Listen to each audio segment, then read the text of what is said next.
The life of the Netherlands' most feared criminal. Have you heard about the crime organization Oiled Killing Machine? The gang's alleged leader was arrested in Dubai. It's none other than Ridwan Tahi.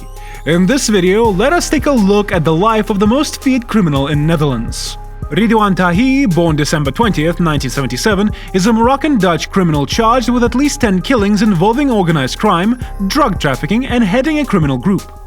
Tahi was the most sought-after criminal in Netherlands until his arrest in late 2019 in Dubai with a €100,000 reward.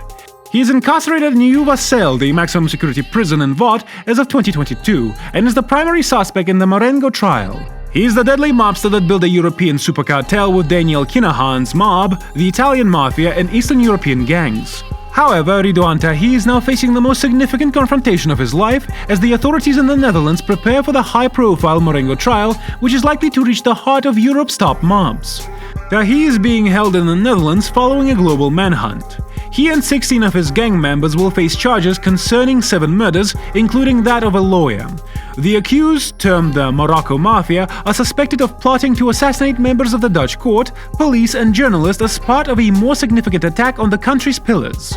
As the state's primary witness, identified only as Nabil B, takes the stand, evidence of Tahi's rise to power in a dark Dutch Moroccan underworld is said to be heard. Hundreds of pages of records are believed to be related to Tahi's capture in Dubai, where he was living secretly after becoming the most wanted man in the Netherlands. While a magistrate has decided to keep the papers strictly confidential, they are also said to include critical information on his business associates.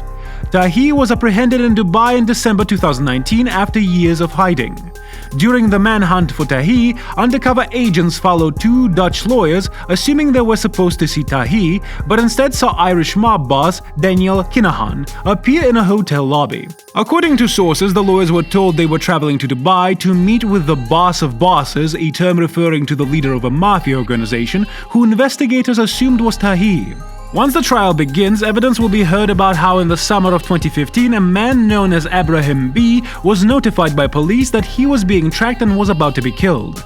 He left his automobile in Brussels and took a train to Amsterdam, where he arrived at the Dribberand police station. The incident occurred in the aftermath of a massive confiscation of guns believed to be possessed by the Bad Boys, a Dutch Moroccan mob. Ridwan Tahi, unknown until 2015, rose to the pinnacle of European gangland in the shadows. It wasn't until investigators confiscated more than 80 firearms, including semi-automatic machine guns, in the Netherlands 6 years ago, and a former member of his gang came forward with information that his meticulously constructed house of cards began to crumble. He was firmly implemented with the Kinahan Mafia on the Casa de Sol at the time, and one of his senior lieutenants, Nauf Alfasa, was located in a mob safe house in Dublin 2 years later. Later, while his Chilean business partner, Richard Eduardo Requelme Vega, alias El Rico, tried to break Fasa out of prison, the Garda Drugs and Organized Crime Bureau intervened to thwart the plot. Tahi came from nothing to become one of the world's richest and most dangerous drug lords in a rags to riches story that reads like a gangster movie script. Subscribe to our channel if you haven't already, and do give this video a thumbs up if you like it.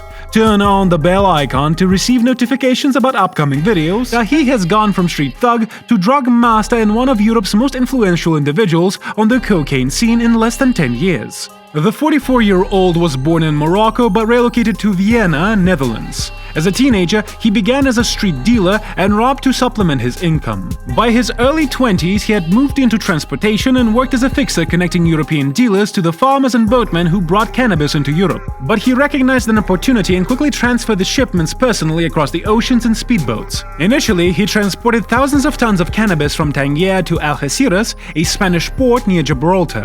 He purchased his engine fleet and formed his gang known as the Bad Boys on the streets of Nieuwegein, Vienna, and Utrecht. While in Morocco, he began purchasing directly from hash farmers. By 2005, Tahi was well on his way to becoming a boss himself, and despite his street education, he swiftly set up his network of storage facilities, transportation, and eventually buyers to get his goods from Morocco to the streets of the Netherlands.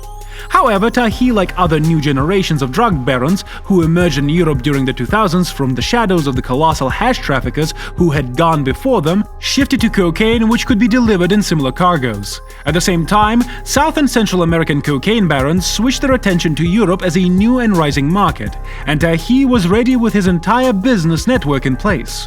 Money, however, brings trouble in the turbulent underworld, and Tahi's gang begins to crumble.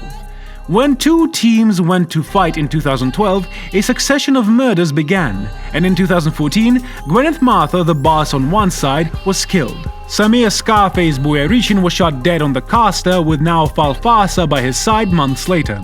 The assassination of Scarface prepared the door for Tahi to ascend to the throne. More murders occurred on Amsterdam streets until detectives tracked down a bunch of auto thieves and set up surveillances on them in a Dutch building. 61 guns, 26 automatic weapons, and 9 hand grenades were seized, all of which led directly to the Bad Boys network and its boss, Tahi. As the Kinaham mob waged their war in Dublin, police forces throughout Europe joined forces to combat the super cartel. They exchanged intelligence, and when a server from an encrypted phone network in Canada was discovered, they discovered evidence of Tahi and others ordering cocaine shipments and murders, just as you would a takeaway order. On March 23, 2019, the Dutch prosecution reported that Nabil B had testified against Tahi and his company. 2 attempts to kill B's brother Redouan failed 5 days later. However, Redouan B died the next day on March 29, 2019. Tahi has not been charged with the murder, but Redouan B's death has been linked to the announcement of Nabil B's testimony.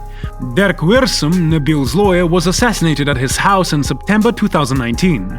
This was interpreted as a new escalation and an attack on the rule of law.